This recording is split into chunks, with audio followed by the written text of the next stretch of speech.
buenas tardes, sean bienvenidas y bienvenidos a este segundo ciclo México 2021, que es una serie, a su vez una serie de ciclos de cine y mesas redondas con especialistas en las cuales estamos repasando algunas de las efemérides, aniversarios, fechas que coinciden en el 2021 como conmemoraciones dentro de la historia mexicana.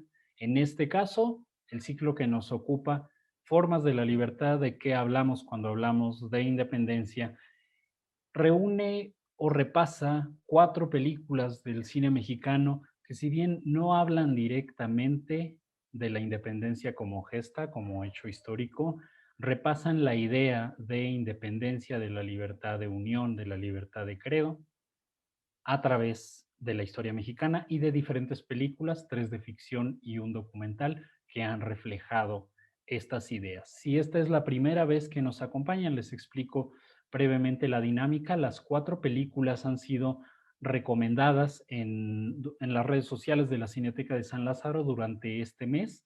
Aquí mismo les vamos a recordar en dónde las pueden ver y están disponibles de forma gratuita en línea. Las 4 películas son Cananea, de Marcela Fernández Violante, De todos modos, Juan te llamas, también dirigida por Marcela Fernández Violante, Ahora sí tenemos que ganar, de Raúl Canfer, y Etnocidio, notas sobre el mezquital, dirigida por Paul Leduc. Estas 4 películas están disponibles, 2 en la plataforma de Filmi Latino y 2 en la de Filmoteca de la UNAM, de forma completamente gratuita.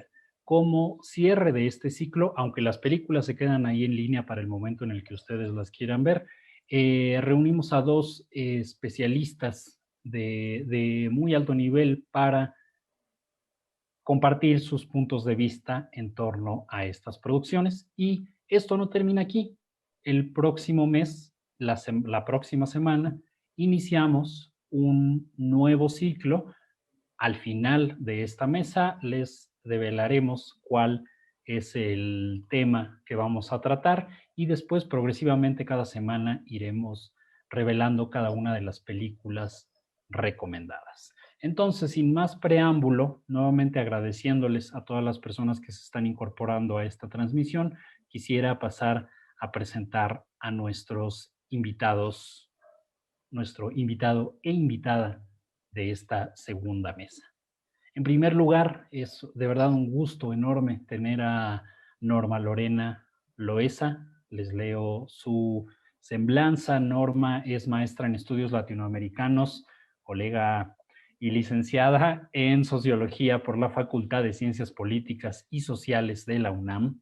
Estamos reunidos puros polacos con K en esta mesa, por lo que veo. Es profesora en educación preescolar por la Escuela Nacional de Maestras de Jardines de Niños y en el año 2000 recibió la medalla Alfonso Caso al mérito universitario por parte de la Facultad de Ciencias Políticas y Sociales. Ha sido profesora y catedrática a nivel preescolar, medio y superior en la sociedad civil.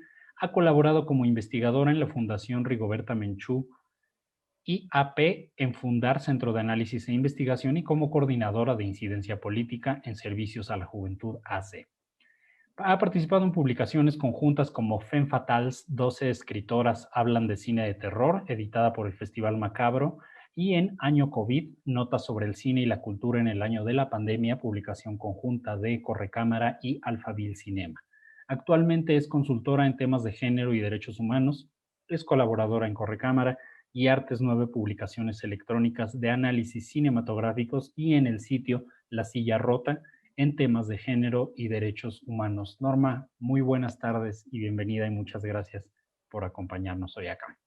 No, al contrario, muchísimas gracias por la invitación. Gracias a ti. Y Eric Estrada es nuestro segundo invitado de esta mesa, este conversatorio. Eric, quien ya ha tenido, si siguen las actividades de la Cineteca de San Lázaro del Museo Legislativo, ya no necesitará presentación, y si son escuchas de Cine Garage, que de verdad se cuentan por millones y no estoy exagerando en América Latina, no necesitará presentación, pero para quien sí necesite la presentación, Eric es crítico de cine. Después de colaborar en la revista Cinemanía y de editar la revista 24 por segundo en 2008, Eric fundó Cine Garage, un sitio web enfocado a la crítica cinematográfica. Ha sido profesor universitario en distintas instituciones públicas y privadas y jurado en festivales como Mórbido, el de cine mexicano en Durango, Macabro, Short Shorts, Kinoki, Docs MX, el Festival de los Cabos y el de Monterrey, y ha fungido como curador de distintos ciclos de cine, cineclubes y cinedebates. El más reciente, bueno, no sé si es el más reciente, pero uno de los más recientes se realizó tanto en la Biblioteca Vasconcelos y también, de hecho, uno aquí en el Museo Legislativo dentro de esta Cineteca de San Lázaro. Ha colaborado en prácticamente todos los medios especializados del país, y en alianza con Puentes y ahora con Sonoro, plataformas de podcast especializados, ha producido y conducido más de 1000 episodios de Cine Garage, todos dedicados al cine. Actualmente colabora en la elaboración de un diccionario del cine mexicano coordinado por la Cineteca Nacional. Eric, muy abrazote pandémico y muchas gracias por estar acá. No, hombre, gracias por la invitación. Un honor estar en esta mesa con Norma, contigo, con la gente organizadora, lo voy a poner así para que quepan todas. Y sí, los cinedebates más recientes y los trabajos de cine más recientes en cuestión de cursos y de pláticas han sido justo aquí. Lo de la Vasconcelos ya tiene su tiempo, la extraño mucho, pero ahora estamos aquí. Gracias. No, gracias a ti. Sí, extrañamos mucho a la Vasconcelos y en general a las bibliotecas, el hecho de ir a las bibliotecas. Sin más preámbulo, vamos a iniciar. Si no han visto las películas que reseñamos, no se preocupen, que este conversatorio sea una invitación, sirva como una recomendación. Las películas se van a quedar ahí en línea. Les repito, en los sitios de cine en línea de Filmoteca de la UNAM, así lo pueden googlear, y en Filmin Latino. Aquí vamos a irles recordando los títulos. Sin más, ¿de qué se trata este ciclo? Han pasado 200 años, exactamente 2 siglos, desde 1821, el año de la consumación de la independencia, al menos así históricamente está registrado. Ese es como el consenso de los historiadores. Sabemos que algunas de las luchas siguieron varios años más adelante, otras ya se habían terminado para ese momento. Muchos de sus protagonistas o de los que la historia ha reconocido como protagonistas ya habían muerto para este momento, pero bueno, 1821 es como la fecha en la que la mayoría de los historiadores han estado de acuerdo para señalar la consumación de la lucha de la independencia y el inicio de lo que podríamos llamar el periodo independiente de México. Hoy precisamente nos vamos a tratar de poner los puntos sobre las íes de en dónde ha estado realmente la independencia o no, respecto a qué, respecto a quién, y lo discutiremos a través de 4 películas. ¿Por qué 1821? En 1821 se formó el ejército trigarante, entró en funciones. Ustedes recordarán de sus clases de historia de la escuela, aquel famoso abrazo de Acatempan entre Agustín de Iturbide, quien era, por cierto, el líder del ejército trigarante, y Vicente Guerrero.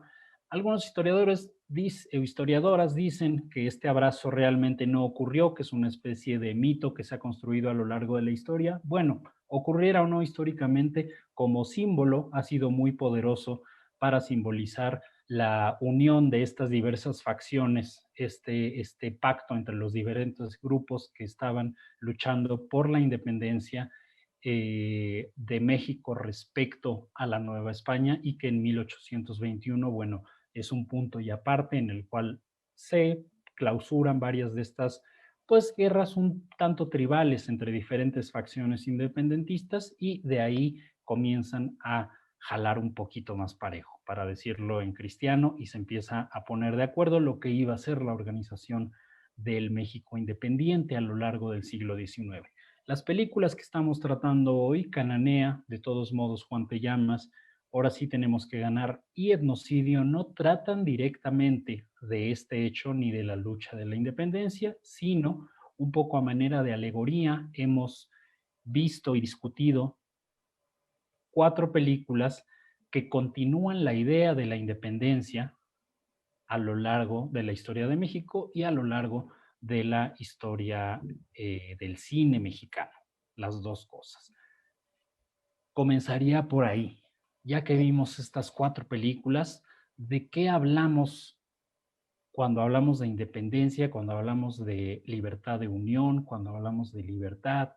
Recordemos que las 3 propuestas, los 3 valores, los 3 estandartes del ejército trigarante eran justo estos: la independencia mexicana, la libertad de unión, o sea, la libertad para que diferentes personas que tuvieran objetivos comunes tuvieran la libertad de reunirse sin que ninguna fuerza de autoridad les fuera a tocar la puerta ni nada, y la libertad de credo, la libertad de culto, la libertad de creencia, lo cual incluye, por supuesto, la libertad de no creencia, la libertad de no comulgar, ¿no? En el sentido más amplio. ¿Qué tienen en común estas 4 películas del ciclo con esas ideas y con su evolución en los 2 siglos recientes? Aquí les lanzo el primer dardo a los dos. ¿Somos independientes después de ver estas 4 películas? ¿Qué dicen ustedes, Norma, Eric? Quien quiera tomar la palabra. Norma primero, ella sabe más que yo. No, lo que yo estaba pensando justamente es cómo ligar estas 4 diferentes visiones, porque en realidad eso es lo que vimos, ¿no? Es verdad que tienen muchos hilos conductores, muchos bordes que se tocan, pero a la hora de la hora estamos hablando de construir una narrativa que de alguna u otra manera en la cual nos podamos identificar. Yo cuando estaba viendo, sobre todo Cananea, ¿no? Yo sé que en un ratito hablaremos más de una por una, pero sobre todo en el caso de Cananea, yo sé que ustedes también son muy jóvenes, pero en nuestros tiempos, nuestras maestras de historia, nos contaban una versión narrada de la historia de México, ¿no? Que ahí era donde nos contaban cómo Benito Juárez iba a cuidar borreguitos y cómo el Pipi, ¿no? Era más bien como sentarse a escuchar una historia. Y cuando yo lo veía, decía, bueno, es que ya cuesta mucho trabajo pensar que estas películas no las hubieran visto nuestras maestras de historia para contarnos esas historias noveladas, ¿no? Lo que estamos viendo es eso, una narrativa que de alguna u otra manera tenía que hacer sentido para construir esta idea de identidad y además de poder apropiarnos de estos momentos históricos, porque justo como tú dices, en la manera en que nos enseñaron la historia, hay muchos de estos momentos mitológicos que a la hora de la hora nadie sabe si son ciertos o no, pero que ayuden a construir una narrativa y una narrativa en la cual nos podamos identificar todas y todos, ¿no? Entonces yo creo que en primer lugar es un ejemplo muy bueno, creo que la curaduría es excelente porque sí muestra cómo incluso con miradas diferentes coinciden en construir este relato en el cual todas y todos nos podamos sentir identificados en algún momento, ¿no? Y esa es la parte que me parece muchísimo, muy interesante, porque a final de cuentas, pues tampoco estamos haciendo historia, no es que así haya sido, ¿no? No es un documento, pero se queda en el imaginario colectivo esta lucha de clases, estos personajes que se mueven, e incluso con historias personales a través de un escenario histórico que todos entendemos y compartimos, ¿no? Eso es lo que me parece más interesante. A mí lo que digo, completamente de acuerdo con Norma, solo quiero agregar que me parece significativo, sorprendente, interesante, que, bueno, sabemos que las películas son de la misma época, ¿no? Todas pertenecen a la segunda mitad de la década de los 70, justo cuando a través del cine se trataba de pulir o de despulir la imagen que de México se había armado justo en la época de oro, ¿no? Que era otro México. Ripstein lo ha dicho muchas veces, era otro campo. Nosotros cuando empezamos a filmar queríamos mostrar al campo que nos encontrábamos en realidad. Y estas películas coinciden en eso, pero entrando un poquito más justo a la idea de independencia, creo que a la hora de empatar un poco sus anécdotas, de ver qué nos están contando y con qué personajes, uno se da cuenta que justo la idea de independencia, probablemente sin querer, no está cuestionada, pero sí se le sacude un poco. Es decir, México es independiente, sí o no, cuando sabemos que las mineras primordialmente de la otra parte de Norteamérica, México y Canadá, vienen y explotan a las minas que se encuentran en este país. México es independiente, sí o no, cuando la guerra y el Tratado de Guadalupe Hidalgo siguen afectando las anécdotas y los discursos de lo que se está contando en México, ¿no? México es independiente sí o no, cuando vemos que hay gobiernos, obviamente no el mexicano, gobiernos extranjeros, otros países, que de una o de otra forma están masajeando lo que está pasando en el país. Y lo interesante de estas películas es que a través de otros estados, de la iglesia, de poderes económicos, de cómo el capital empezó a rodar de manera más contundente a principios del siglo XX, pues la independencia no solo de México, sino la independencia de lo que es la idea en general de qué tan independiente puede ser un país en un mundo que ya empezaba a globalizarse es real, ¿no? Entonces, lo interesante de verlas en conjunto es eso, ¿no? Ver que, pues de entrada, Norteamérica está unida para bien y para mal por muchos lados, ¿no? México manda gente para allá, el capital a veces viene de allá para acá, la mitad de los mexicanos ya sabían hablar inglés, los gringos me iban aprendiendo. ¿Qué independencia hay ahí? ¿Qué país hay ahí? Y creo que, por lo menos yo, que soy un anarquista declarado, yo pensaba, vi, ¿qué necesidad tenemos de seguir marcando esas fronteras? Y yo como espectador, por supuesto, y a la hora de cuestionarme la necesidad de las fronteras, también llegas a pensar, pues bueno, entonces, ¿qué necesidad o qué ventajas entrega la independencia? Creo que el bloque justo de esas películas con los personajes que establece es interesante desde ese punto de vista, ¿no? De ver si de veras hemos sido independientes y si hemos sido independientes, ¿para qué hemos sido independientes? Creo que a partir de verlas y cuestionarnos eso podrían salir pláticas interesantes, ¿no? Entre la gente que las vea, por supuesto. Claro. Por supuesto. Y ya que mencionas esto último, quisiera recordarle a todas y todos allá del otro lado de las pantallas en sus casas que por favor nos hagan llegar sus comentarios, sus dudas, sus aclaraciones. Participen por favor de este conversatorio. Este conversatorio no es aquí entre tres personas nada más, sino es extensivo a todas y todos ustedes. Entonces, por favor, no pierdan la oportunidad de hacernos llegar sus reflexiones, sus datos, otras películas que nos recomienden en este tenor, que se les vayan llegando a la cabeza y bueno, podemos hacer un ciclo más grande, ¿no? Y regresando a las ideas que nos acaban aquí de lanzar al ruedo, tanto Norma como Eric, sí, ok, abonemos a ese consenso de que somos independientes desde 1821 en el sentido político, en el sentido de que existe una idea más o menos consensuada de soberanía para defender y un territorio político delimitado con fronteras, tanto las fronteras del norte y del sur como de las entidades federativas al interior, y todo eso sí en la forma y en la administración política sí da como resultado un país independiente, un país que tiene administración de sus propios recursos, ya veremos si control de sus propios recursos, pero al menos administrativamente están ahí, y la soberanía necesaria para decidir su forma de gobierno, para decidir el manejo de su economía al interior, de su población, etcétera, y se empieza a formar una idea de identidad nacional. Para quienes no hayan visto todavía estas películas, las tres que son de ficción, Cananea, Ahora sí tenemos que ganar, de todos modos, Juan te llamas, comparten, aunque no estén tan muy relacionadas, no es que sean una trilogía ni nada, comparten, por ejemplo, la figura del empresario norteamericano, ¿no? La figura del empresario gringo, estadounidense, que aprovecha una situación de cierta desestabilización en diferentes zonas del país y también en diferentes periodos de la historia y ve ahí una oportunidad de negocios, ¿no? Sea a través del empleo de mano de obra barata o de la explotación de recursos naturales, principalmente de las minas, o de establecer un acuerdo en lo oscurito con el gobierno en turno en cada uno, o la diferente autoridad, aunque no fuera gobierno, la autoridad en turno que mande, ¿no? En cada una de las regiones. Entonces hay varios puntos ahí que comunican a las tres películas y que nos hacen cuestionarnos o al menos poner sobre la mesa la idea de que, ok,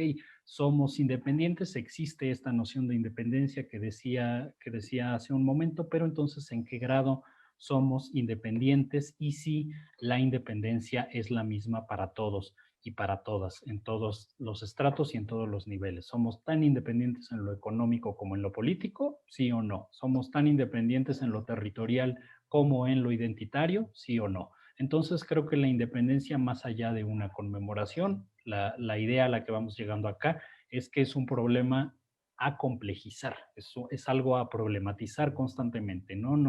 No es que la independencia se haya ganado en 1821, hace 2 siglos, y ya, ¿no? Es algo que se complejiza y se problematiza. Perdón, Eric, ibas a decir algo. Perdona,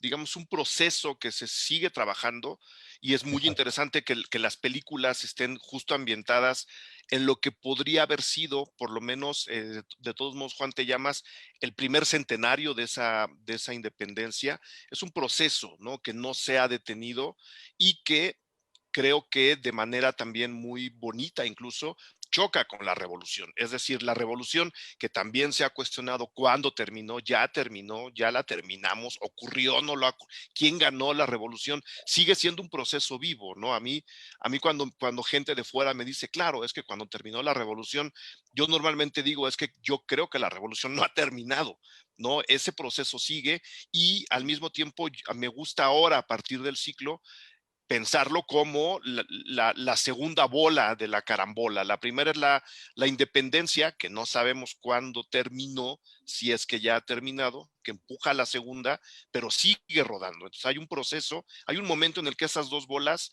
van rodando una a una velocidad, la otra, pero van en el camino. Y creo de nuevo que revisar las 4 películas te hace ver que México es un país en transformación constante, especialmente en esos 2 temas. Sí, exactamente. Norma, querías decir algo, querías Sí, apuntar algo. yo coincido en el sentido, por ejemplo, en el caso de Cananea, a mí lo que me llama mucho la atención en esta idea que dice Eric de todo el tiempo tenemos que ir afirmando y reconstruyendo, es que en el fondo el que llega es solamente una persona, ¿no? Toda la primera parte de la película, que además está construida como si fuera un western, ¿no? Llega un tipo buscando el oro con una mirada. En realidad no llega el ejército extranjero, no se rompen tratados, no nos invaden otra vez. Es una persona que encuentra la manera de enriquecerse a costa de los recursos naturales mexicanos y que no hay nadie quien lo impida, ¿no? Una cosa que me llama mucho la atención de la película es que prácticamente hasta como el minuto 56, que es casi la mitad de la película, está hablada en inglés, Sí. ¿no? Nunca hay un diálogo. Es más, los mineros creo que hablan 2 veces y es para decirle mariquita al personaje, es cuando hablan, ¿no? Pero todo el diálogo es entre élites, ¿no? Es entre personajes claves, es entre actores fundamentales y en realidad, nuevamente en esta idea que dice Eric, es algo que tenemos que refrendar todos los días, es como muy evidente, ¿no? En cualquier momento puede llegar alguien y con una acción determinada puede poner en peligro esto que nos ha costado tanto trabajo construir y para el cual no nos están preguntando, no nos están incluyendo. Y eso también me lleva a pensar en otra cosa que decía Sergio hace un momento, es, bueno, ¿y todo esto para qué? ¿No? O sea, sí, tenemos cartas firmadas, somos un país independiente, pero somos tan frágiles, digamos, tenemos estructuras tan frágiles en lo económico, en lo social, en lo político, en lo religioso, como de todos modos, Juan te llamas, ¿no? Que todo el tiempo está en peligro, todo el tiempo estamos pensando cómo poder conservar lo que tenemos, no perder de más y poder seguir avanzando hacia adelante, ¿no? A una idea de futuro y desarrollo que tampoco queda como totalmente clara, ni en esta ni en las otras películas, ¿no? O sea, si esto es un devenir histórico, tampoco nos queda claro cómo a dónde va, ¿no? Hacia dónde nos lleva el devenir y por eso hay que estarlo defendiendo siempre, ¿no? Eso también me parece importante. Y yo, déjame agregar, yo creo que lo padre justo por lo menos de ahora sí tenemos que ganar y de Cananea, porque de todos modos Juan Te Llamas es bastante más pesimista en su cierre, ¿no? Que nos dice, aquí las cosas no cambian, ¿no? Aquí siempre ha sido lo mismo y los malos siempre van a ganar, en lo cual tiene mucha razón, pero justo a la hora, ahora que decías, tenemos que entender este proceso.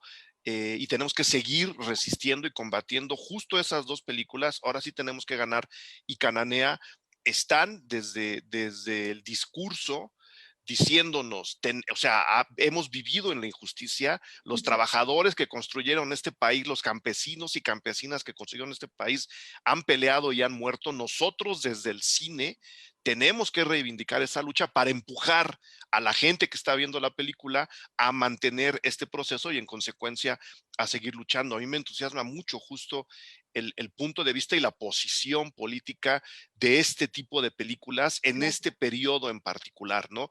Estando financiadas por el Estado mexicano, pueden ser críticas con el Estado mexicano, unas de una forma bastante más evidente, otras en lo tácito, y están tratando de decirle a la gente, ojo, de nuevo, la revolución no se ha terminado, el país no lo hemos terminado de construir, y hay que seguir luchando y apoyando. Y creo que la posición política de estas dos películas en particular, pues debe ser tomada en cuenta, y a mí me alienta mucho como cinéfilo especialmente. Sí, sí, sí, sí. Ya que hablas de la época, me seguiré por ahí. Otra cosa que tienen en común estas cuatro películas es que están producidas las cuatro en un periodo de tiempo muy corto. Todas fueron producidas, no estrenadas todas, pero sí producidas entre 1975 y 1978-79. Antes de la gran debacle, podemos decirlo así, ¿no? Están producidas en la orilla del abismo. Exactamente, exactamente. De hecho, Cananea, de 1978, muy probablemente sea la última gran producción, la última superproducción a la que el Estado mexicano en ese momento, en el sexenio de Luis Echeverría, cuyo hermano Rodolfo Echeverría estaba a cargo de la aprobación de los proyectos cinematográficos, fue la última gran producción a la cual se le metió dinero, ¿no? En esa cantidad. Tienes mucha razón, Norma. Uno puede ver la primera hora de Cananea, esta hora que está hablada en inglés y que en efecto parece un western, y uno tiene que ir a revisar todo el tiempo si no la dirigió Sam Peckinpah o algo así, ¿no? Y cada vez dice, no, sí es de Marcela Fernández Violante, ¿no? Porque toda esa primera hora es un western maravilloso en toda regla. Es un western completito, ¿no? Sí. Un ejemplo de cajón, ¿no?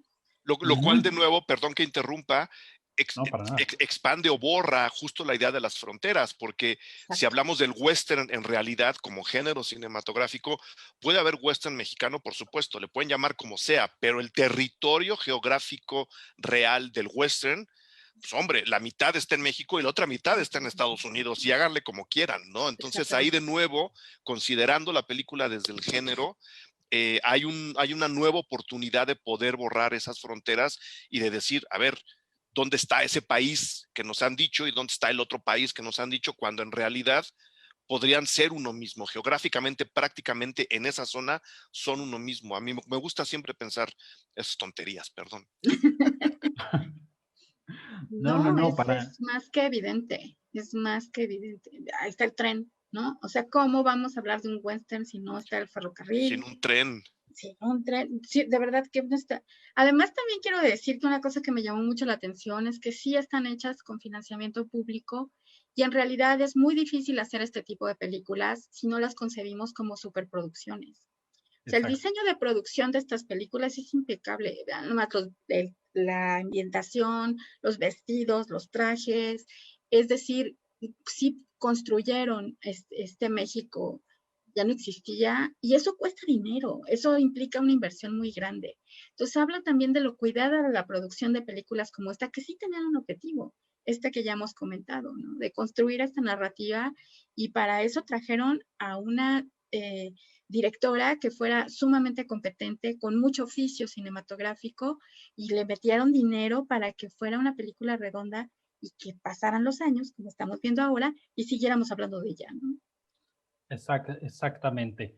¿En qué orden pueden ver estas películas que estamos proponiendo en el ciclo? En el orden que ustedes quieran, por supuesto, pero si nos aceptan la recomendación, yo diría que las dos películas de Marcela Fernández Violante, que son de todos modos Juan Te Llamas y Cananea, se pueden ver en un programa doble, no solamente por ser de la misma directora, pero sí para explicar un poco cómo fue evolucionando su trayectoria. Y después la de Raúl Canfer, Ahora sí tenemos que ganar, que cuenta más o menos los mismos hechos que se cuentan en Cananea, pero más pasados por el matiz de la ficción, ¿no? Es relativamente la misma historia que nos lleva un poco al mismo lugar. A lo mejor es más optimista la mirada que pone Raúl Canfer perdón por el estropeo, por el triunfo al final en este holgorio en el que termina. Es un triunfo relativo, pero bueno, está hablando más o menos de lo mismo, incluso algunas de las situaciones se replican en ambas películas, ¿no? Pero hablemos primero de Marcela Fernández Violante, una directora de la cual nunca se ha hablado lo suficiente y sigue sin hablarse lo suficiente en el cine mexicano. De todos modos, Juan Te Llama se trata de una película universitaria, y no lo digo en ningún sentido menor, para nada.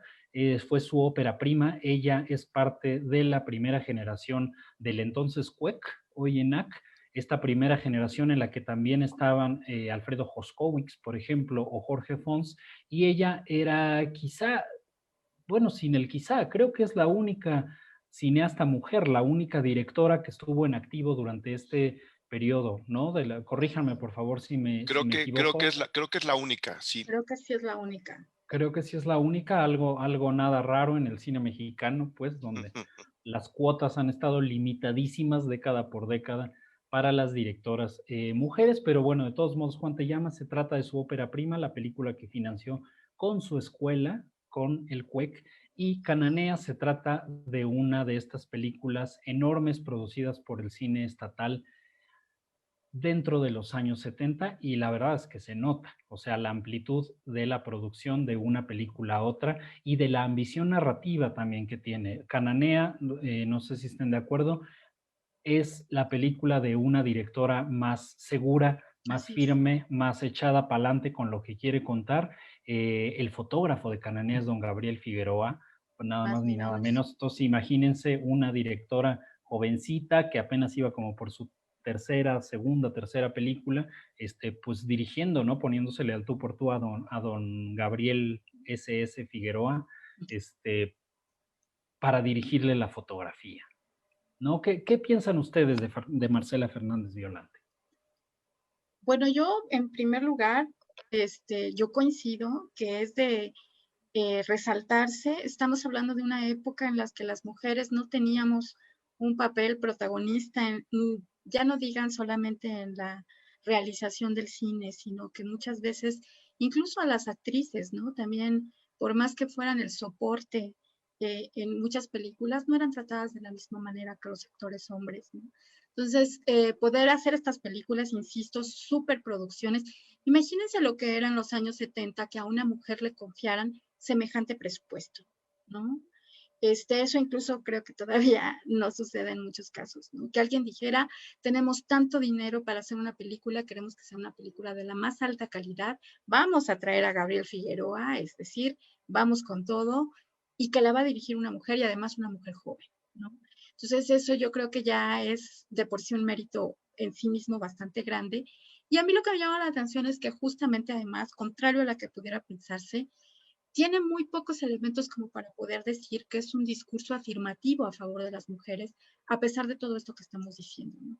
Sobre todo de todos modos, Juan Te Llamas, a mí una de las cosas que, hay muchas cosas ahí que descolocan, ¿no? Yo sé que quizá lo estamos hablando muchísimos años después y cuando ya hay un movimiento feminista muy distinto al que pudiera haber habido en ese tiempo, pero de ninguna manera, en ningún momento, en ninguna de las dos películas, tampoco hay un manifiesto a favor de las mujeres, ni un manifiesto o alguna pequeña cosa que nos haga decir, aparte ella está afirmando el derecho de las mujeres a hacer películas, ¿no?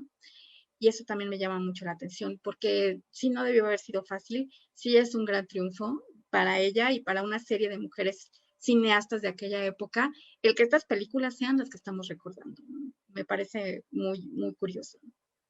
A mí me parece una directora, pues digo, importantísima en la historia del cine mexicano. Es justo esta generación puente, ¿no? La primera generación del CUEC que nos puede traer en el entendimiento de lo que ya eran mucho más que cenizas de la época de oro, que Ujú. termina 20 años antes de que esta gente empiece a filmar, y que desde lo que hace y desde el puesto de maestra, profesora, consejera, consultora, impulsa a las nuevas generaciones. Esa primera generación, esa generación que filmó bajo los cuidados económicos, incluso discursivos, porque sí había cierta libertad a la hora de lanzar los discursos en la época de Echeverría. Ninguna disculpa hacia él. Hablo de un periodo muy benéfico para Claro. el cine mexicano solamente, y muy importante. Ella forma parte de esta generación y como dice Norma, pues sí, ahí está, es la única chica, es la única mujer haciendo cosas, pero vean qué tipo de cosas.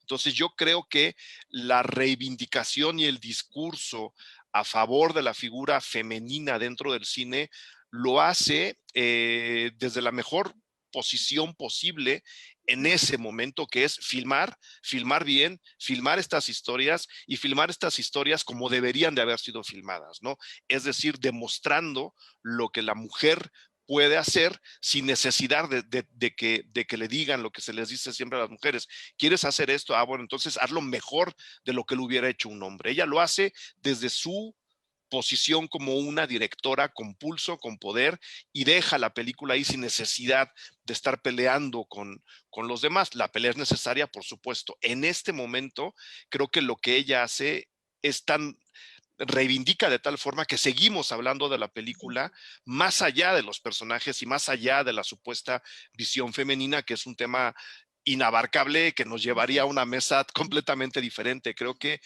el poder de Marcela y de las mujeres haciendo cine se demuestra cuando se muestra, es decir, cuando vemos esas películas. Sí, sí, sí, sí, estoy completamente de acuerdo con ambos. Todas y todos allá del otro lado de la pantalla, por favor, cuéntenos, compártanos sus comentarios sobre si han visto películas de Marcela Fernández Violante, qué opinan de la situación de las cineastas a lo largo de la historia del cine mexicano, si hay alguna otra que les resulte interesante y su opinión en general de todo lo que se está comentando aquí. Pasemos entonces ahora a nuestra siguiente película. Ahora sí tenemos que ganar, ahora sí tenemos que ganar, que es su título original. Película ganadora de 4 Arieles en la entrega de 1982. Sin embargo, había sido filmada 4 años antes, en 1978, el mismo año que Cananea. Y hay muchas cosas que ligan a las películas de las que estamos hablando. De hecho, Marcela Fernández fue una de las productoras de Ahora sí tenemos que ganar, la última película que dirigió Raúl Canfer, y les cuento un poquito sobre la figura de este cineasta no muy recordado, otro cineasta que creo que debería ser más recordado por los cinéfilos aficionados al cine mexicano. Raúl Canfer tenía una afición notable por el coleccionismo de antigüedades y era un tremendo erudito en la cuestión del México prehispánico.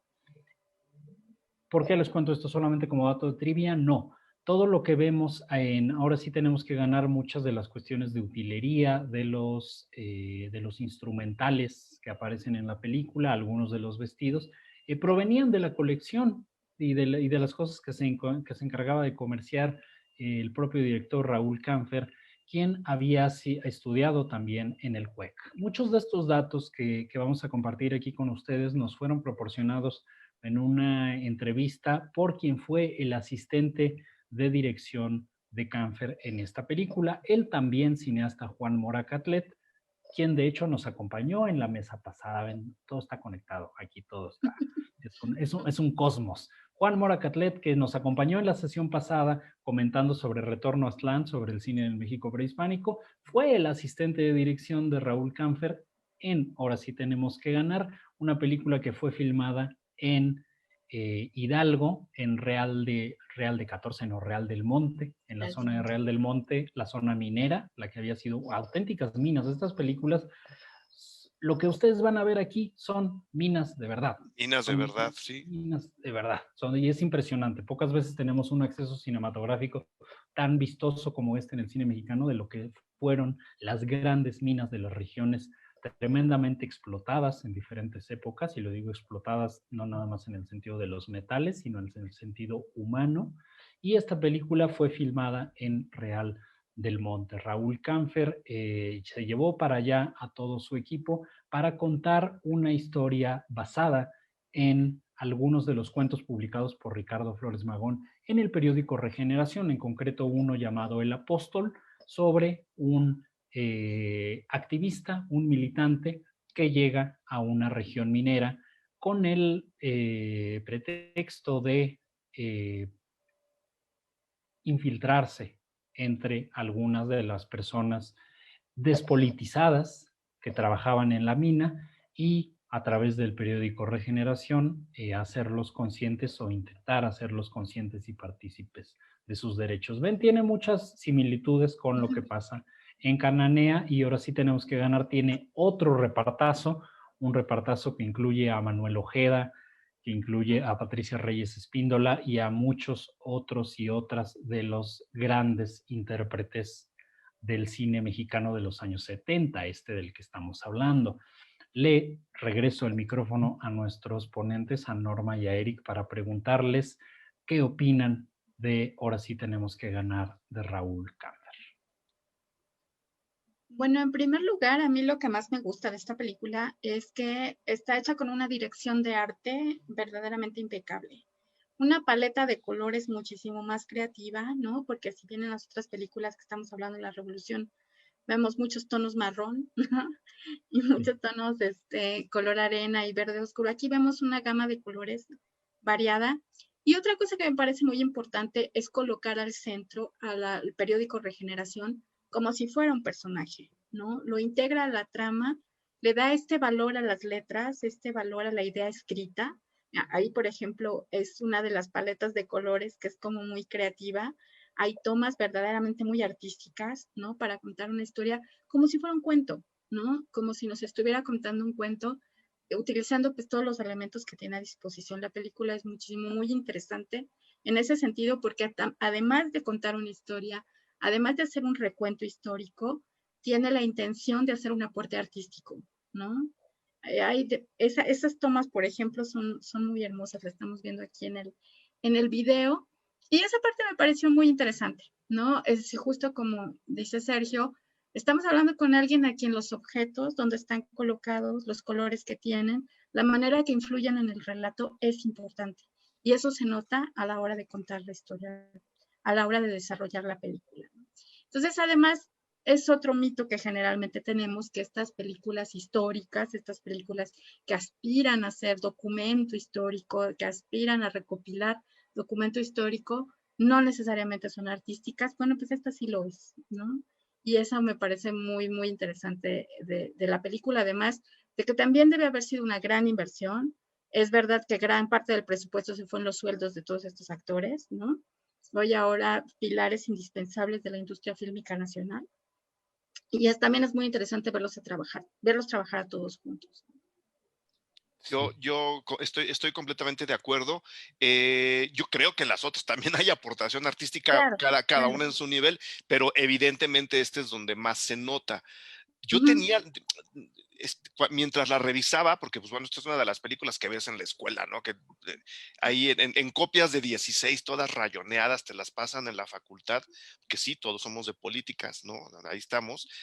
Pero mira, por ejemplo, en este tipo de secuencias, yo la revisaba ahora y decía, ¿no le estaban jugando a los colores del muralismo mexicano? Claro. Porque porque no hay que olvidar que el muralismo mexicano está recogiendo prácticamente la misma narrativa de las anécdotas que nos están contando las historias. Y yo tengo ahora más que nunca clarísima la sensación de que le estaban apostando a verse como los murales de la Secretaría de Educación Pública, ¿no?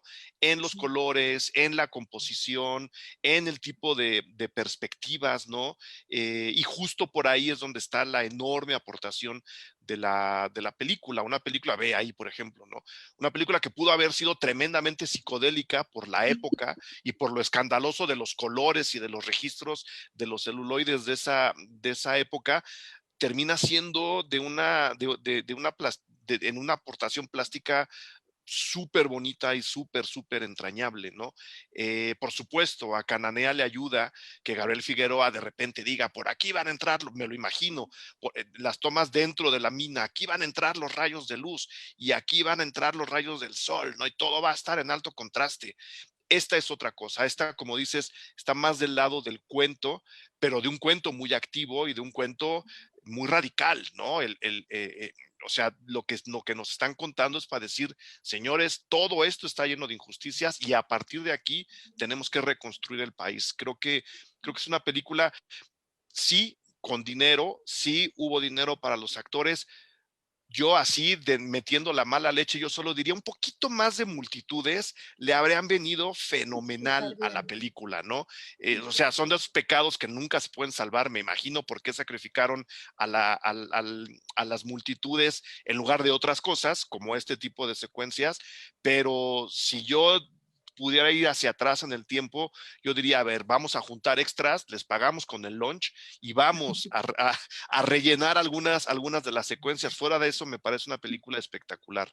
O sea, ve cómo pega, ¿no? El azul en la Exacto. puerta de la ventana, la sombra La del sombra. soldado allá atrás con el verde y el cruce de la otra sombra, el rayo de luz. Plásticamente es una película súper bonita. Las Eh, sombras, hay otras donde la sombra es verdaderamente hermosa. Hay una escena donde hay una sombra roja detrás, o sea, una pared roja, y se ve verdaderamente increíble, digno de ver. Esta secuencia, ¿no? Cuando llegan a apropiarse de la tienda de Raya, Exacto. si la Es puedes bellísimo. regresar tantito, sí, Sergio, claro, claro. es un mural.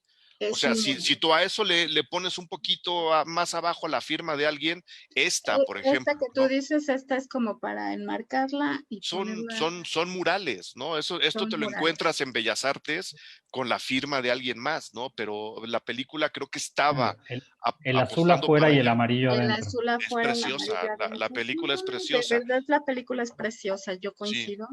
Y me parece además unas paletas de color súper creativas, ¿no? Súper balanceadas, ¿no? A pesar de que hay veces en que hay contrastes como muy evidentes, unas paletas Ujú. de color sí. verdaderamente balanceadas, de verdad, mucho arte atrás de esta película. Ahí, por ejemplo, ¿no? Las mujeres en activo, el pan en primer plano, es un mural, ¿no? Yo tengo ahora más clara esa sensación, le estaban apostando a eso. Sí, Ujú, sí, ujú. tienes toda la razón. Yo agregaría que es también una película más coral que Cananea y que de todos modos Juan Te Llamas, ¿no? Que tienen protagonistas más definidos. En el primer caso, el dueño de la mina, pues todo este arco de héroe trágico convertido en villano al final que vemos, pues está centrado en el Mr. Green, se llama, el protagonista de Cananea, digamos, el dueño de la mina, y en el Sí, segundo la El dueño niña, de ¿no? la La mina, Mr. mirada, Green. Mr. Green, y en De todos modos, Juan Te Llamas, la visión femenina infantil, ¿no? De Armanda, que es digamos, el punto de vista desde el cual vemos todo el panorama. En el caso de Ahora sí tenemos que ganar, se trata de una película no despersonalizada, porque hay mucho peso individual de varias figuras, pero sí mucho más coral, un poquito más en el sentido que tenían directores como Eisenstein al principio exacto, del Exacto. cine, ¿no? ¿no? El La acorazado masa es la potencial. protagonista, ¿no? Ujú. Exactamente, Sí, exactamente. Si preguntamos quién es el protagonista Ahora sí tenemos que ganar, pues no es Ricardo Flores Magón, no es el repartidor militante, pues no, es una película que cuenta a la mina como un ente plural, un ente humano plural, Y el mérito de esto que se ha comentado acá, de la belleza visual, la belleza plástica que tiene la película, recae, creo, sobre todo en Tony Kuhn, en el fotógrafo de la película, uno de los grandes fotógrafos del cine mexicano. Tony Kuhn es el responsable de la imagen acá, y también en muchas otras películas que ustedes no sospecharían que se trata del mismo fotógrafo, como por ejemplo La Tarea. Sí, no sospecharía nunca. No es el mismo No fotógrafo de sabía. La Tarea, el mismo fotógrafo de Retorno a Aztlán, por cierto, es el director de Retorno a Aztlán, Juan Moracatlet, era el asistente de dirección, como les decimos en esta película, y bueno, Tony Kuhn es alguien que literalmente no le tiene miedo a nada. Es una frase hecha, pero en su caso es estrictamente real. O sea, esto que estamos viendo, meter una cámara A la mina. a la mina súper Exacto, a la subexpuesta, o sea, con mina. una lucecitita, además de los riesgos, Y pues, donde nada más vas a Hay ver ni un siquiera el par de rostro, rasgos, ¿no? ¿no?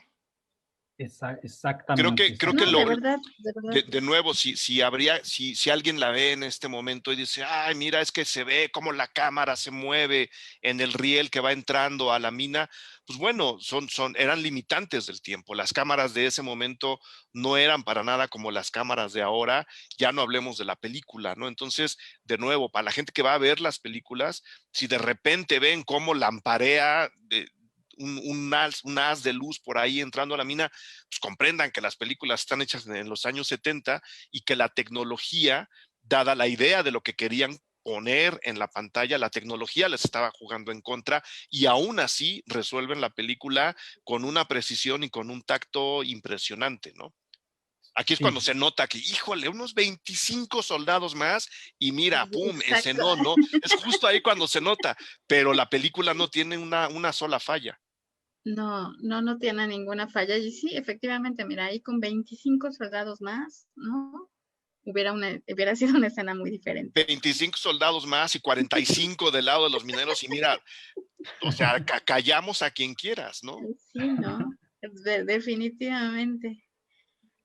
Sí, esperamos que que las imágenes que estamos compartiendo les den ganas de verdad, estamos Nada más eligiéndoles esta no, secuencias porque muy. si la ve alguien va a ser un estropeo, Sergio. Ahí, Sí, ahí ya no digas qué ahí le pasa después, detenemos. ahí sí les ibas a echar a perder algo. Sí, Ahí le ahí detenemos. le detenemos porque ahí es donde pasa lo que tiene que pasar. Exactamente, sí pasa lo que pasa y no pasa lo que no pasa. Es todo lo que les Exacto. vamos a decir de la película. Entonces, ahora sí tenemos que ganar, dirigida por Raúl Canfer. Sí, una película hecha con el mismo amor, pero con menos dinero que Cananea, eso es cierto, aunque cuenten algo muy parecido y aunque sus personajes y sus anécdotas se parecen mucho, pero ahora sí tenemos que ganar. Ya es una película hecha cuando el cine mexicano ya no tenía las vacas igual de gordas, ya las vacas estaban más flaquitas que en el otro caso, y ya nos íbamos acercando a este pues despeñadero de la industria que nos decía Erika al inicio, ¿no? Que iban a ser los años 80, la gestión de Margarita López Portillo, apodada dentro del gremio cinematográfico la pésima musa, con P. Ella se lo ganó, no es un insulto, pero bueno, el cine mexicano iba a sufrir un viraje tremendo ya en la década de los 80 en cuanto a los métodos de producción y también a los costos que representaría hacer películas, ¿no? A partir de la devaluación de 1982, pues iba a ser bastante más difícil producir, distribuir, exhibir películas y a partir de ese mismo año, 1982, pues la colonización, la invasión pues, de cine extranjero iba a ser todavía más intensa de lo que ya había sido siempre, ¿no?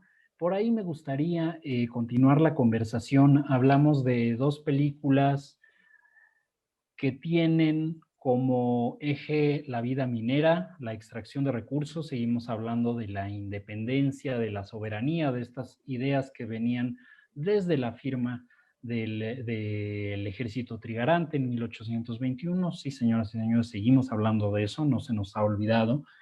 La industria minera y la cinematográfica se parecen un poco, ¿no? Hay muchos paralelismos entre las dos cosas. Hemos tenido un montón de producciones extranjeras que han venido a filmar a México, aprovechando la mano de obra barata, la buena mano de obra, pero pagando muchísimo menos. Hay una extracción de recursos, hay también una fuga de talentos que equivale casi casi a la fuga de minerales, ¿no? La fuga La fuga del oro ha sido también la fuga de talentos para el cine mexicano y en general, tanto la industria minera como la cinematográfica se las han visto muy, muy duras para alcanzar una soberanía plena y para poder generar, ser autosuficientes y ser redituables, ¿no? ¿Qué piensan ustedes de esta similitud? ¿Me la estoy sacando de la manga? ¿Estas películas abonan un poco a esa comparación? ¿Y qué tiene que ver eso con la independencia y con la libertad de los cineastas y las cineastas?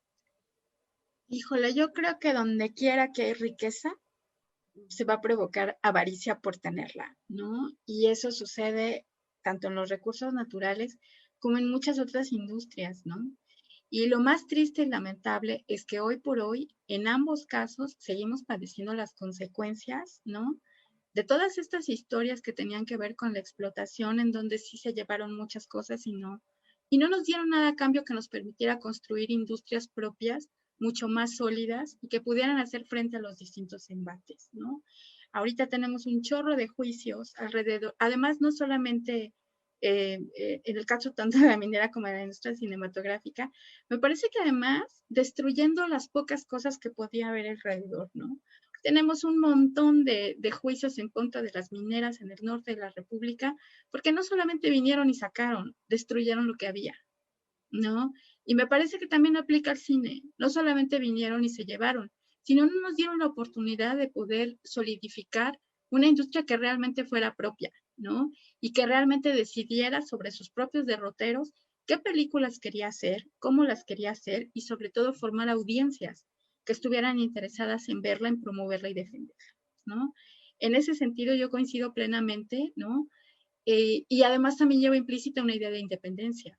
¿Qué tan independiente puedo ser para hacer cine o para explotar mis propios recursos naturales si no me dejaron la posibilidad de hacerlo, no me dejaron poder construir encima? Y aparte, finalmente, pues yo no tomo decisiones, ¿no? Es decir, a fin de cuentas, el cine mexicano que se hace ahora, que en algún momento sí dependía del gusto del público mexicano, pues este gusto del público mexicano ya está orientado a ver otras cosas. Yo no sé si mejores y peores, porque también sé que es un dilema confuso, ¿no? Es otro debate. Otro día Sí, venimos con calmita, ¿verdad? venga.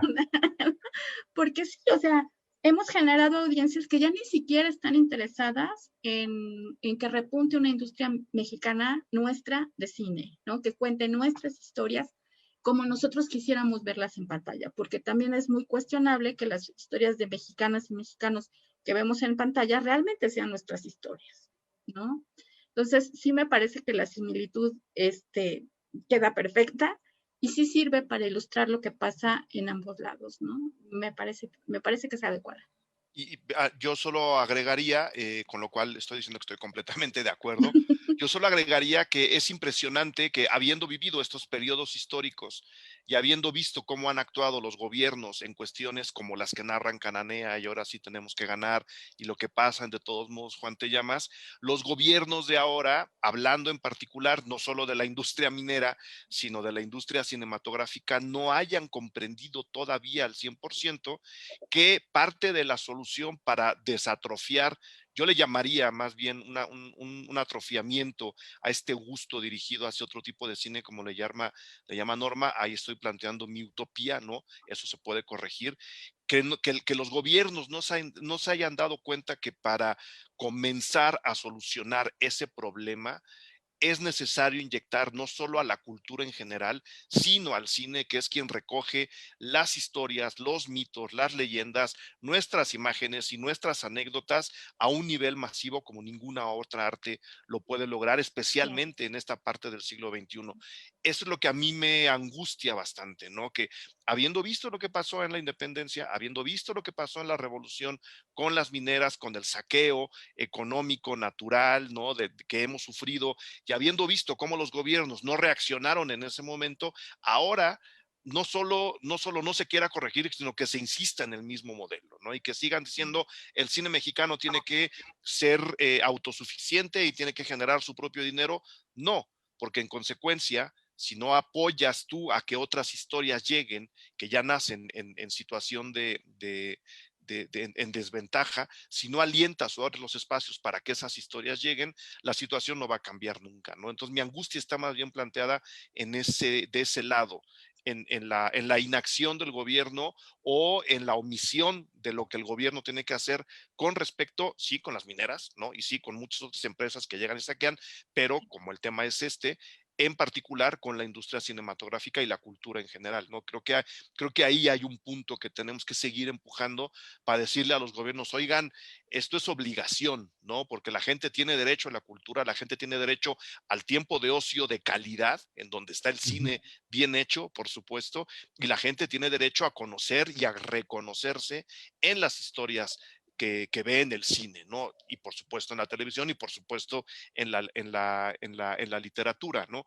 Y es donde está también puesta la formación de audiencias. Las audiencias ahora están acostumbradas a ver otro tipo de cosas, sí, porque el mercado ha copado los espacios de exhibición.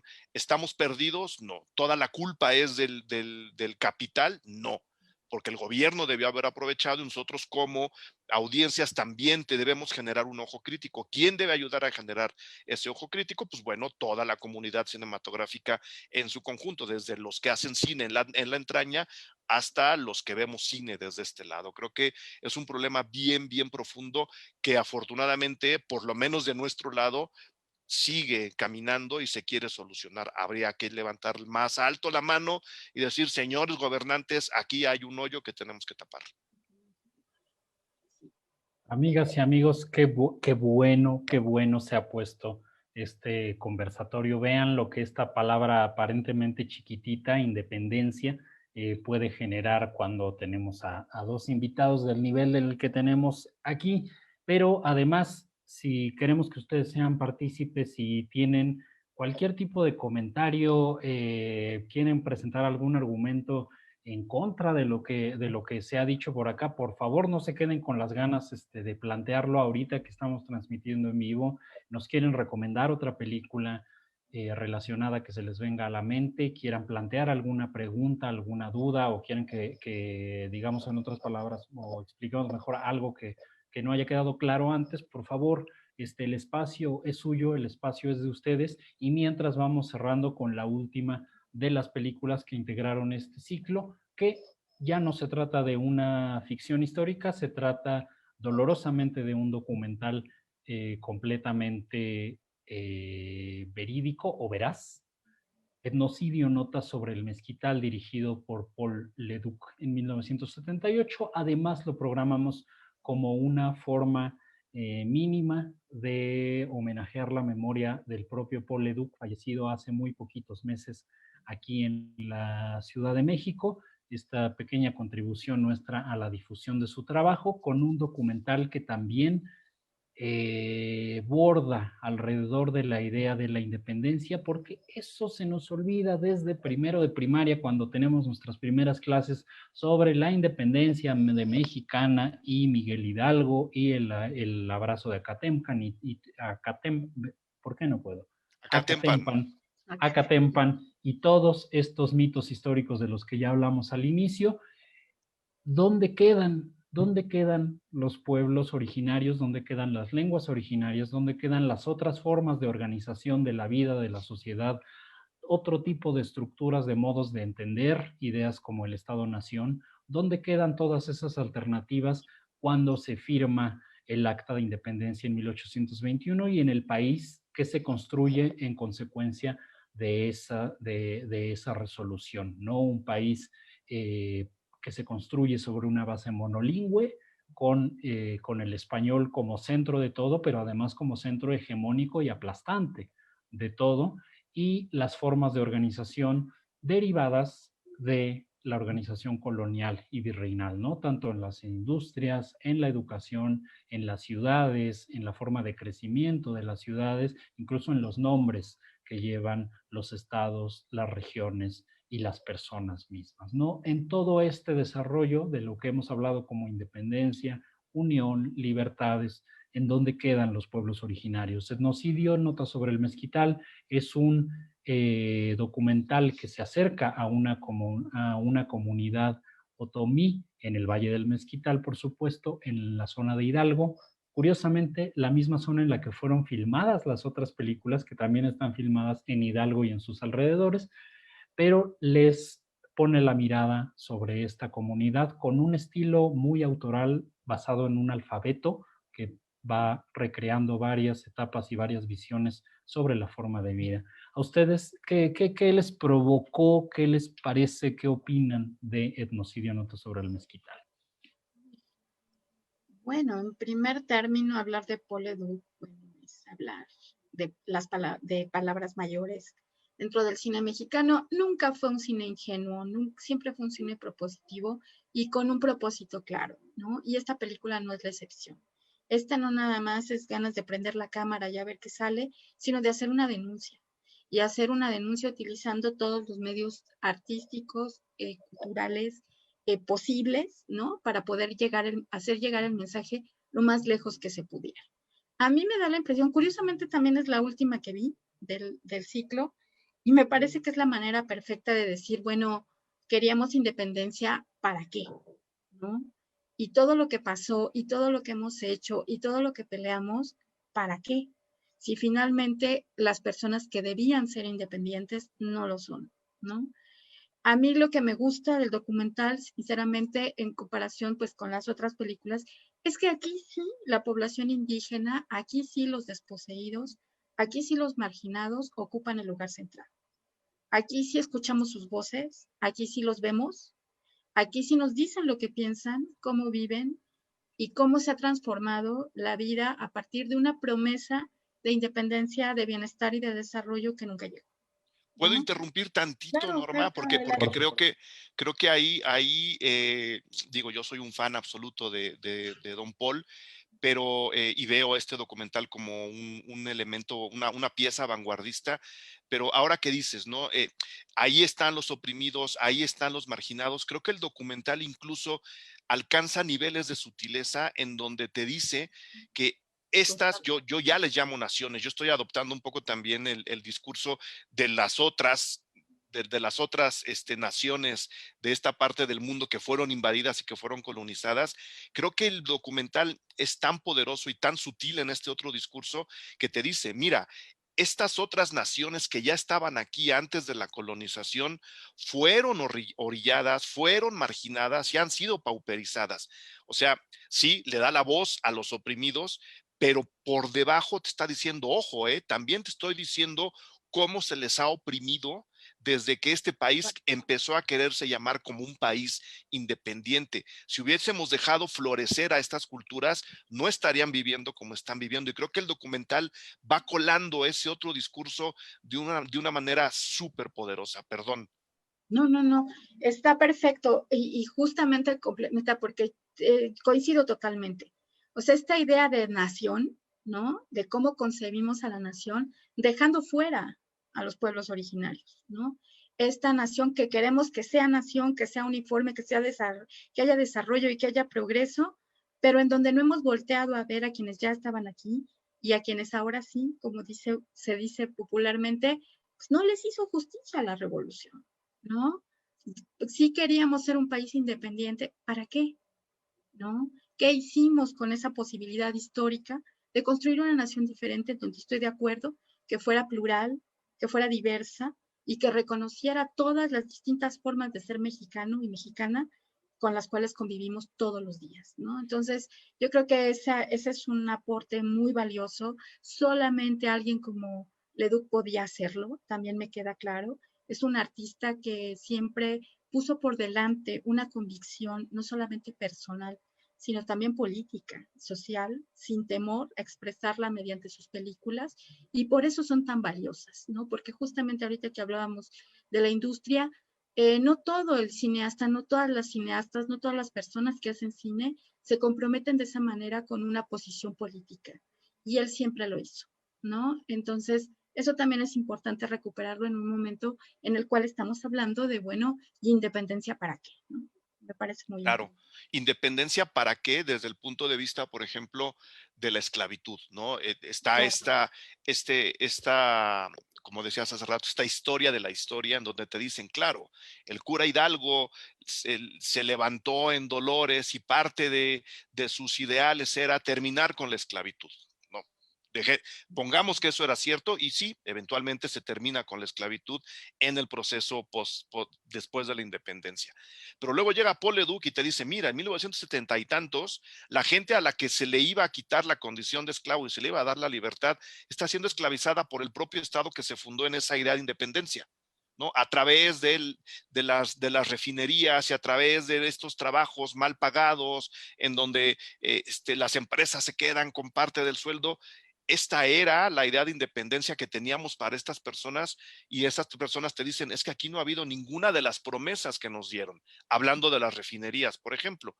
Si eso lo extendemos a la idea de la independencia, pues bueno, de todas las promesas que hubo en la independencia, ninguna se le ha cumplido justo a estas naciones originarias.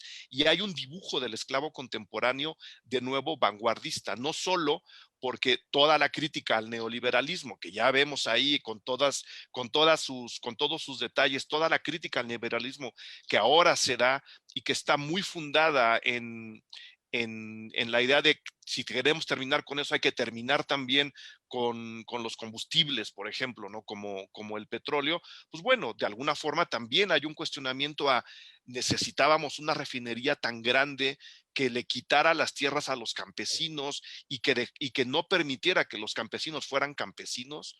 Desde ese punto de vista también lo veo como un elemento vanguardista, ¿no?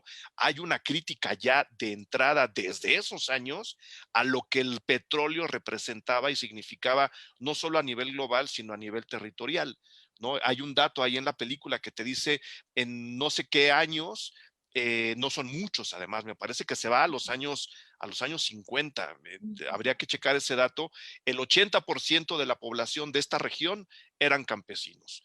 Cuando estamos haciendo esta película, 1970 y tanto, 60 y tantos, ese porcentaje se reduce creo que al 10%, ¿no?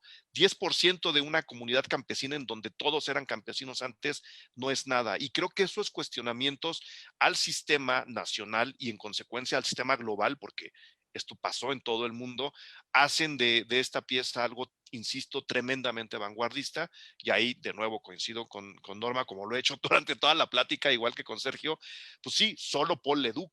No había otra forma de decirlo más que como lo dice Paul Leduc, dejando que la gente hable, él elaborando el montaje y acomodándolo en un sistema y en una narrativa súper inteligente, ¿no? Este abecedario que nos va diciendo ahora de qué vamos a hablar, los que hablan son ellos y que se va yendo además al pozo. Cada vez la situación se pone más negra y más negra y más negra. Es una conclusión también súper pesimista, porque de nuevo, cuestiona la independencia y cuestiona la segunda bola de la carambola y la revolución, ¿no? Claro. Todo lo que ya vimos en Cananea y todo lo que ya vimos en las otras películas que eran promesas para esta gente también, ¿dónde quedó eso, no? Creo que de nuevo solo Paul Leduc. Sí, no, coincido totalmente. Yo creo que esa capacidad de poder convertir en una película un discurso tan poderoso, no cualquiera, ¿no? Y en ese sentido sí, tan coincido, solamente por Leduc. Y en esos Sola, años, además. y Y en Además, eso, además, ojo, también elaborando su propia plástica. Está una fotografía muy árida, si ustedes quieren, pero que de nuevo está respondiendo a un momento del cine mexicano en donde lo quise explicar al inicio de la plática. También es momento de quitar todo el oropel del campo mexicano que la época de oro le había metido en la cabeza a la gente. Es muy bonito y es muy, ¿sabes?, alegórico y está padre ver así a los ranchos, pero ojo, ese no era el cine mexicano, ese no era el campo mexicano. Y en tomas como esta, en movimientos de cámara como este, no solo está vaticinando a los toques documentales que ahora se explotan, ¿no? Se explotan en el mejor de los sentidos, medio claro. saliendo de la famosa objetividad documental con este tipo de propuestas, está vaticinando lo que va a ser el documental mexicano en el siglo XXI y al mismo tiempo te está diciendo, ojo, este es el campo mexicano que de veras tenemos. A mí me parece alucinante este documental.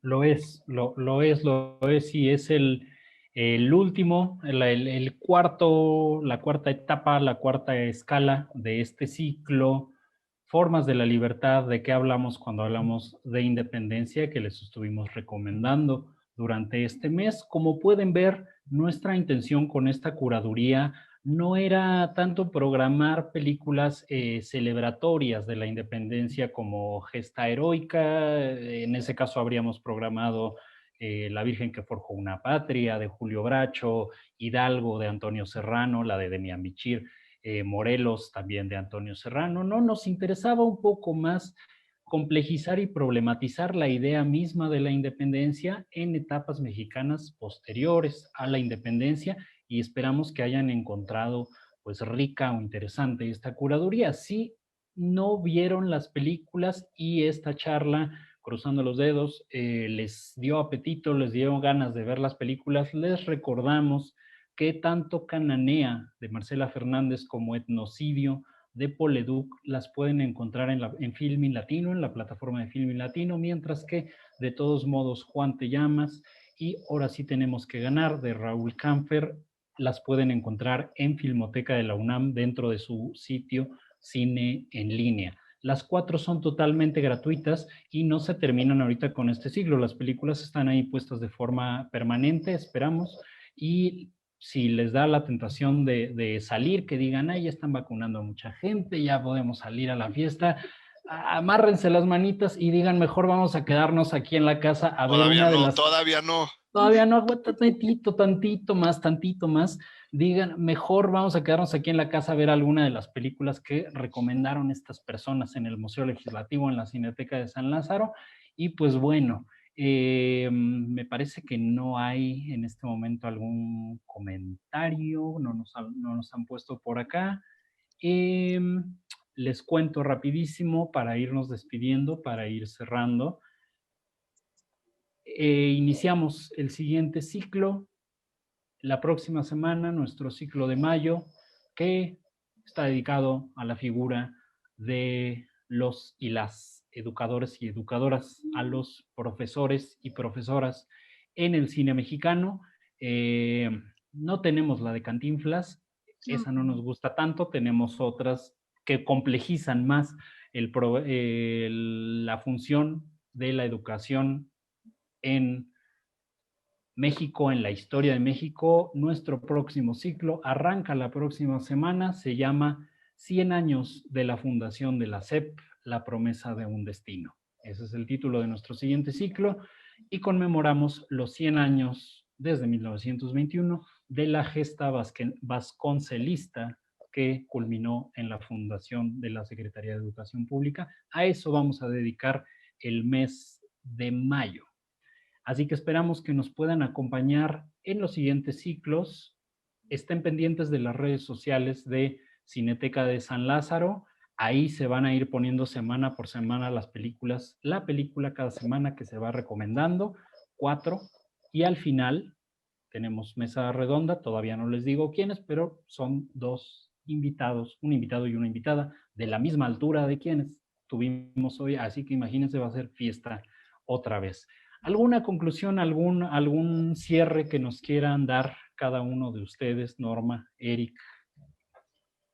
Bueno, pues en realidad creo que ya hemos dicho la importancia de ver todas estas películas hoy en día, y creo que aquí más que descubrir una historia que todas y todos conocemos, es importante plantearlas en el momento actual en el que vivimos.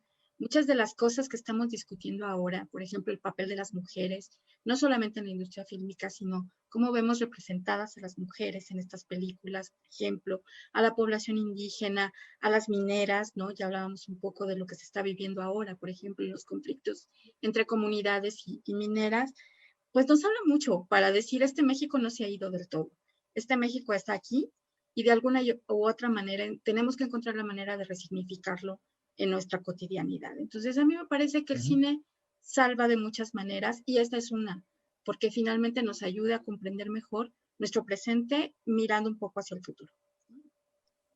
Sí, yo Completamente de acuerdo. Estoy de acuerdo igual. Yo invitaría a la gente a que se acerquen a las películas que se proponen en este ciclo en particular, el de mayo, y me imagino que seguirán, ya Edalid nos dará los detalles, y a otros ciclos de cine, ¿no? Creo que justo parte de la oportunidad de revisar nuestra propia mecánica como cinéfilos, este año pasado y lo que llevamos en lo que nos vacunan, todavía no podemos salir como queremos salir, nos dan la oportunidad de reevaluar lo que habíamos estado viendo en el cine.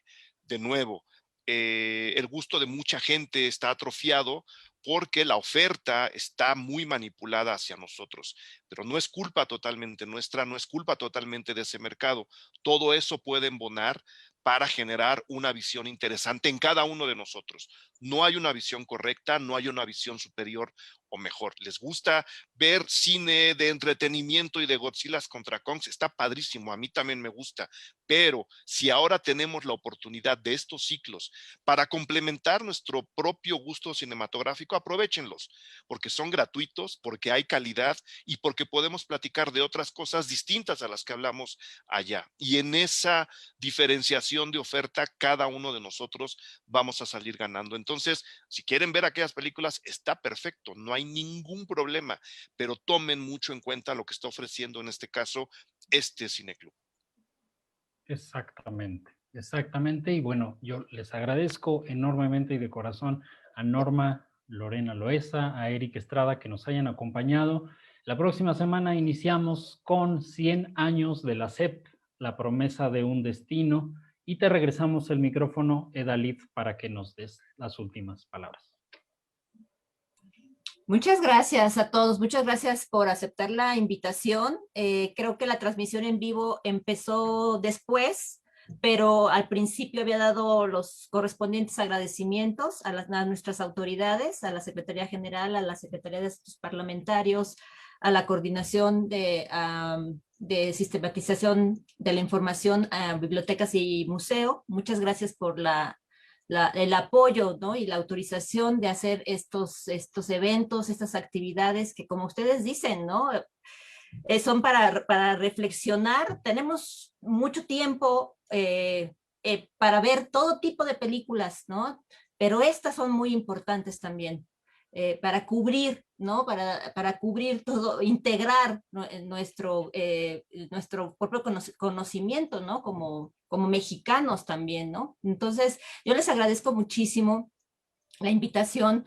Sergio y Eric, que ya son casi de la casa de aquí de Cineteca de San Lázaro. Norma, quedas igualmente invitada para las siguientes actividades. Muchísimas gracias.